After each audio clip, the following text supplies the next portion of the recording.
Ed, Ian, fantastic to get the view from the engine room, and then also I think the broader political picture. As a UK citizen, but no longer a taxpayer since 1998, it's quite an honour, I think, that I have this privilege to listen to you guys and to make a few comments. When I left the UK in 1998, I think it's worth my taking people through, I think, some of the recent history, because back in 1998, when I departed the UK, I seem to recall, UK public finances were in pretty good shape. I think debt levels were at about sort of 38% of gross domestic product. 44. 44 was it? Okay, right.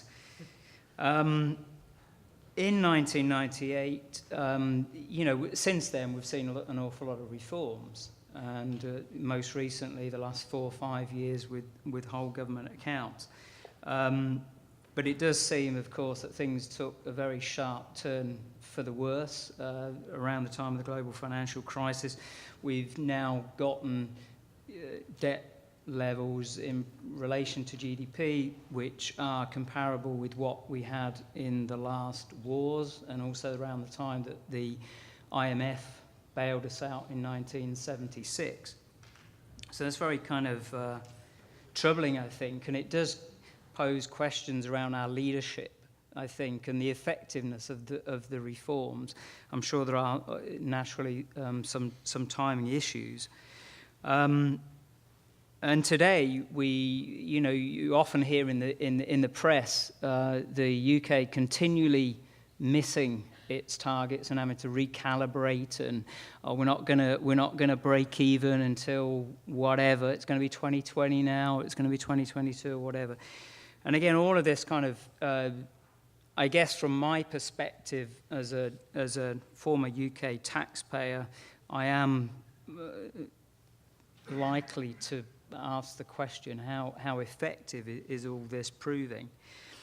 Let me take a look at that. What you did a great sort of deep dive in on the engine room. How can we improve that engine room, I guess, is the question that comes to mind. You presented a very comprehensive, frank and balanced assessment of the UK situation with the pluses and minuses, the negatives and the positives. A few things, I think, for us to bear in mind. How does internationally the UK stand with regard to those negatives and deficiencies? Are there examples of other countries represented, I'm sure, here today that have fixed them or somehow dealt with those deficiencies? What also comes to mind, given the World Bank's publication of its public expenditure and financial accountability framework, I think it revamped its framework in February of this year, if memory proves me correct. I do wonder how the UK stacks up with that assessment, how good or bad, and how good or bad certainly in relation to other countries. And then I guess my final thought, and not wanting to steal Dag's lead because he's going to be talking to this later this afternoon, is how well or badly is the UK doing in terms of its management and accounting of the asset side of its balance sheet. There is a lot of focus on the liability side of the equation, the net debt, etc. Very little emphasis on the asset side, conceivably with improved asset management, which comes from better accounting. We could perhaps get those books in better balance more quickly. So that's all I wanted to share. I've got another 5 minutes apparently to present, but I'm sure there's an awful lot of people in the audience who would like to ask some questions. Questions from the audience? Can I just make a couple of comments back? I think the fact that we can actually have the debate shows that actually the UK has been transparent in terms of what's going on with the public finances. I think, that's tremendously important, the ability to have that debate. And I think, you can see what's going on at the moment. And in some respects, actually, you've got an amalgam. If you look at what's going on with net worth in the UK, you've got an amalgam of the consequence of, the need to borrow. And you can see what's going on with net worth. You've got a combination of that, and you've got some of the challenges then around particularly employee pensions. And some of it is measurement, and some of it is actual practical. Have the reforms that have been done to pensions actually worked or not? So I think it's exposing some of the issues that are there. Better asset data, well, certainly one of the changes that we're going to make in the next year or so is we will bring the local roads network onto the balance sheet. That probably will make a difference of something like about between 250 and 400 billion, depending on your views. But that will be based on asset management data, so it will be allowing us to manage the assets better. I think also, what you haven't seen through the accounts is actually the programme of asset disposal that you've already had in terms of privatisations and things like that. So there's a lot that's already gone on. But I think the main thing is actually you can see what's actually happened. And then some of what's actually happened then comes back to the choices that have to be made in terms of where you put public money and the choices you make given the circumstances at the time. Questions? Martin? Yes, I don't have a loud voice, so I hope you can hear. But maybe a question to both the engine room and only the driver end. Not anymore. But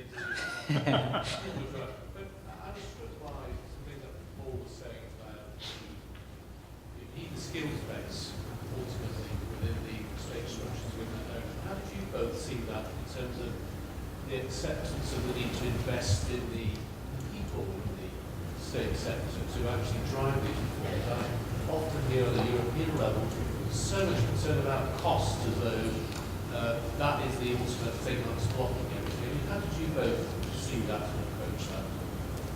I think at the start, it was much easier for the public sector to carry on doing things the way they had used to.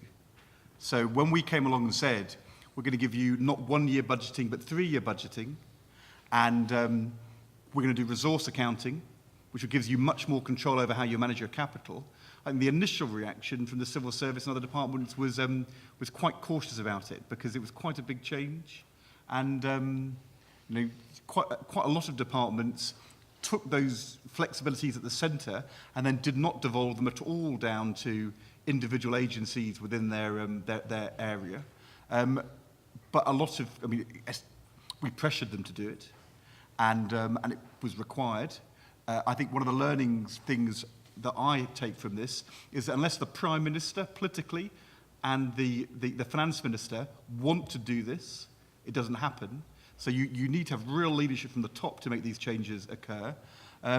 We put a lot of effort, Gerhard talked about this earlier, into the training process and ran whole non-live years of resource accounting before we went into the real thing. And what we also saw over time was that departments cascaded that learning and that training down in their own organisations.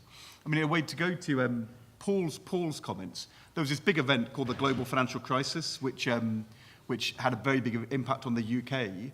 And before the Global Financial Crisis, we had a markedly lower level of national debt than we inherited in 1997. But of course, you then have a financial crisis and the banking system goes bankrupt. I think one of the really important things is that almost all of these reforms which were put in place lasted through the global financial crisis, and we haven't gone backwards. That isn't true of output targeting for public spending, but in general, everything carried on.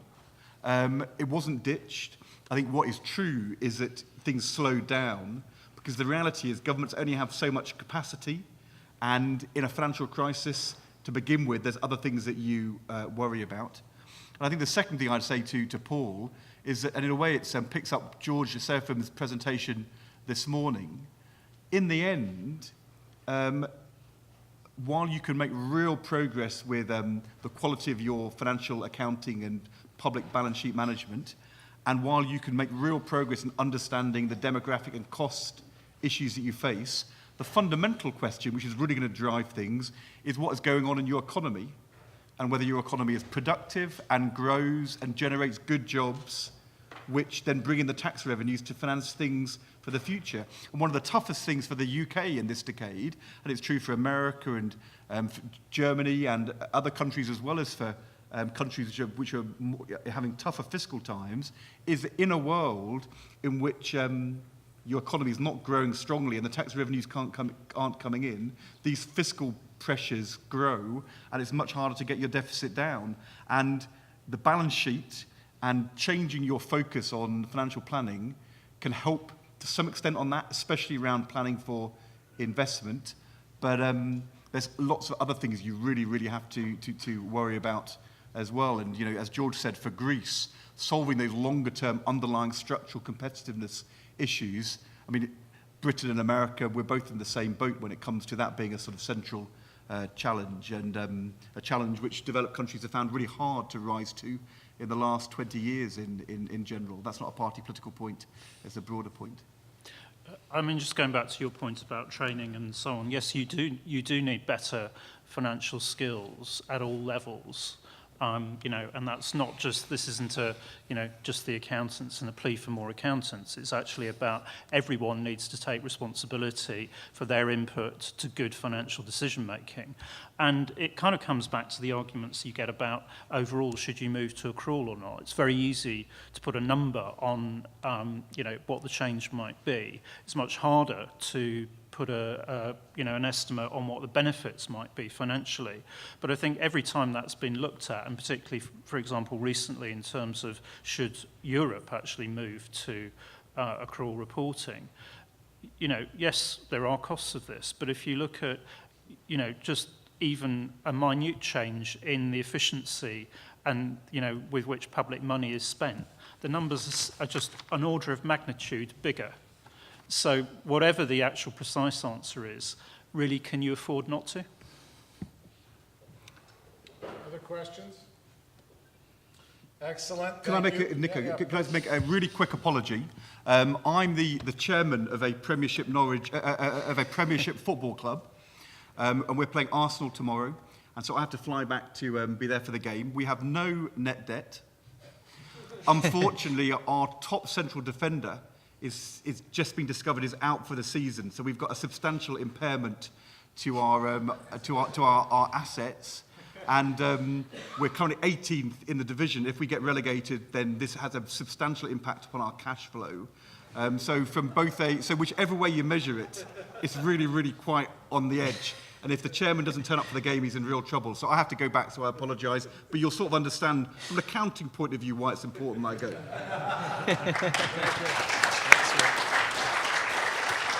Can I get Dimitri and